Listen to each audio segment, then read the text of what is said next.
Good morning. It's Tuesday, August 26th. I'm Miriam Busiljevac. The community of Wati issued an evacuation notice yesterday afternoon advising residents to be prepared to leave as a wildfire burns nearby. NWT Fire said last night the fire near the community was its number one priority and it anticipated aggressive fire weather today. Drought conditions and limited precipitation have made it challenging to manage the wildfire, though there are barriers, including large water bodies, between the fire and community. Inuvik has paused plans for establishing a public washroom and concession area in the town's Chief Jim Cooey Park over cost concerns. The town's senior administrative officer said bids were twice as high as staff anticipated, coming in at over $1 million. At a recent town meeting, councillors referred the project back to the Public Works Committee, saying the cost was too high for seasonal facilities. For more details, visit CabinRadio.ca. A new organization has launched for NWT residential school survivors.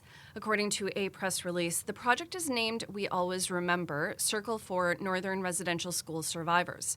It aims to advocate for long-term awareness of the legacy and impact of residential schools in the territory through the creation of a monument, resource center, and related events. We Always Remember is a project with the Make Way Charitable Society.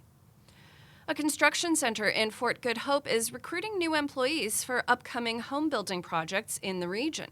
The business arm of the Yamoga Land Corporation unveiled the new name and logo for the facility in a press release. Last year, the corporation received federal funding to better meet housing needs in the community, as well as foster employment and education opportunities. A man from Quebec completed his epic Mackenzie River swim. Dennis Morin, who is 64, spent the last 3 months swimming various water bodies in northern Canada. He began his journey in Fort Providence with a riverboard, all while towing gear and supplies behind him. Previously, he swam the Yukon River and Nahanni River. And Jesse Conrad, a Yellowknife's Dene First Nation writer from Fort Smith, will have a short story featured in an upcoming issue of the Malahat Review, one of Canada's leading literary journals. The story, titled The Sinkhole, touches on climate change and family bonds, referencing traditional stories from the North and Middle East.